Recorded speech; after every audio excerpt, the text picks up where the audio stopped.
perigo, faz o quê? Coloca a cabeça no primeiro buraco que encontra. Para ele é como se ele não estivesse vendo nada, então o perigo passou. É claro que não. Se a pessoa, por exemplo, chega dentro de casa e percebe que há uma presença, ou se a presença de uma consciência extrafísica, por exemplo, ou se ela chega num determinado ambiente e nota que aquele ambiente não está muito positivo, o que é o mais inteligente? Fechar os olhos e fingir que nada está ocorrendo? Ou procurar se inteirar daquela realidade e agir da melhor forma possível? A consciência extrafísica, né, que o Alexandre se refere, seria aquela consciência que na verdade passou pela morte já. Né? Exatamente. Uma pessoa que ela continua existindo, né, dada a imortalidade da consciência, do espírito, e ela de qualquer maneira continua interagindo aqui com as pessoas que estão aqui eventualmente. Consideramos a existência de várias dimensões, mas nós podemos colocar a dimensão intrafísica, que é essa que nós vivemos, né, e temos a nossa maior parte da nossa vivência. E existe também a chamada dimensão extrafísica, como o próprio nome já está falando, além do físico, né, onde existem as consciências que ficam a maior parte do tempo nessa dimensão, que são as consciências que já passaram pela morte biológica. E o interessante é que as energias, a gente pode relacionar, é que é justamente na transição, não é isso? São as energias que sutis, as bioenergias, como a gente está discutindo hoje aqui, elas são na realidade semifísicas, né? Elas são sutis o suficiente para que não sejam detectadas ainda, mas as pessoas que têm aí a sensibilidade, como eles colocaram, podem estar sentindo. E nós vamos, inclusive, após o bloco comercial, começar a entender um pouco melhor também como o equilíbrio ou desequilíbrio dessas energias, elas afetam inclusive a nossa saúde, não é isso? Então, logo após o comercial.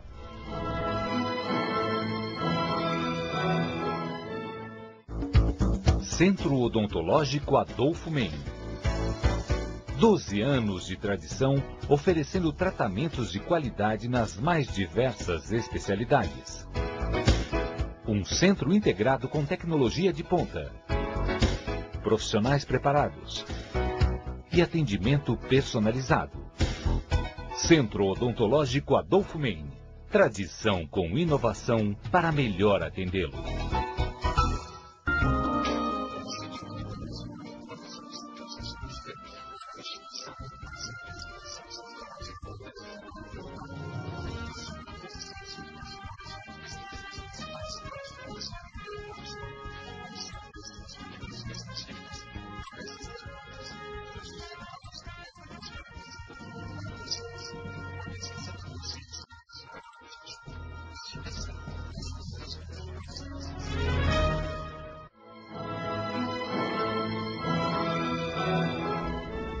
De volta ao Consciência Livre, nós estamos discutindo hoje as energias sutis, as bioenergias.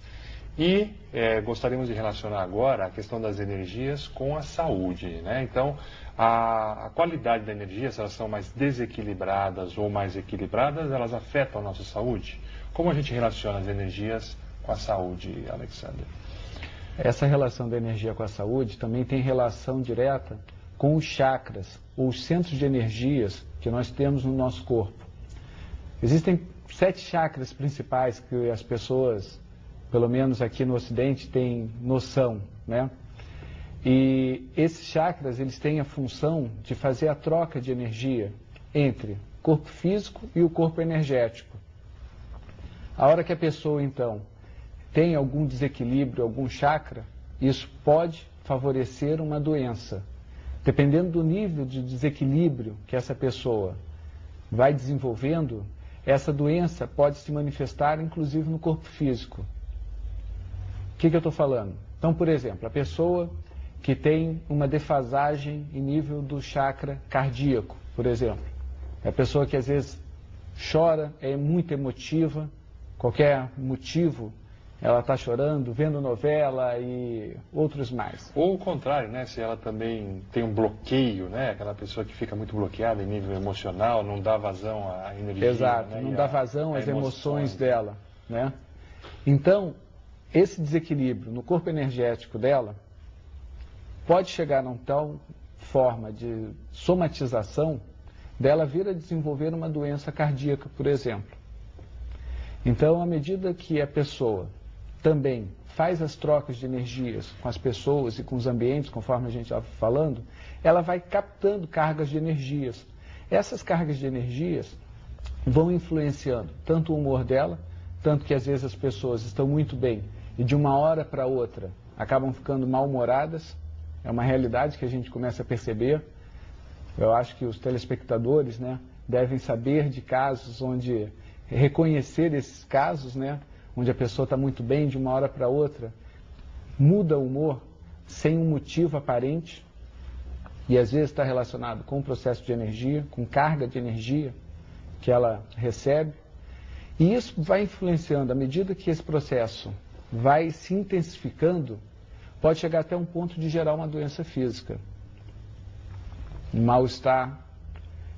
Por exemplo, eu atuei durante muito tempo lá no Rio de Janeiro como médico em setor de emergência.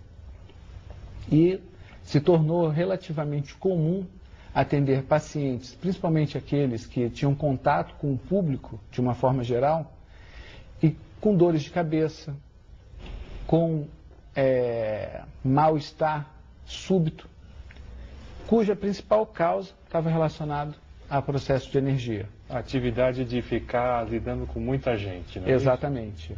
E a hora que a gente começava a fazer a anamnese, a pessoa falava, eu estava muito bem, ótimo, até que eu atendi uma pessoa, me deu uma dor de cabeça muito séria. Chegou um caso, por exemplo, para vocês terem uma ideia, que eu estava atendendo uma pessoa que fazia massagista, terapeuta massagista, né? E ela falou que estava atendendo um paciente que estava com crise muito grande e de repente veio uma dor de cabeça muito forte. Aí eu perguntei, e aí? Eu tive que parar o atendimento do meu cliente para vir para cá com função dessa dor de cabeça. Tá, aí ele ficou sozinho, como é que ficou a situação daquele paciente, do seu cliente? Ela falou assim, eu pedi para minha amiga fazer massagem, continuar a massagem nele. E a sua amiga? Engraçado, ela começou a fazer massagem nele e ficou com dor de cabeça também. Então isso mostra bem essa relação da energia que passa e é capaz de causar uma doença para a pessoa. Como ela era totalmente sem informação em relação às energias, ela simplesmente ficou com a dor de cabeça, mas não correlacionou um fato ao outro.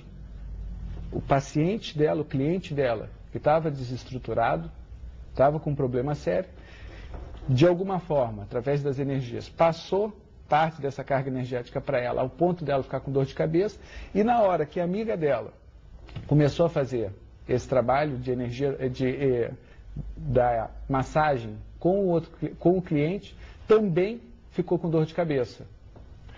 Então, a informação a gente percebe sobre esse assunto que é alguma coisa muito valiosa, né? A gente tem que procurar buscar informação melhor sobre as energias. E que outras medidas a pessoa que quer desenvolver essa percepção, quer lidar melhor, ou, por exemplo, quer restabelecer até o equilíbrio da saúde, ela pode buscar para ter mais sucesso aí na questão de lidar com as energias? Certo.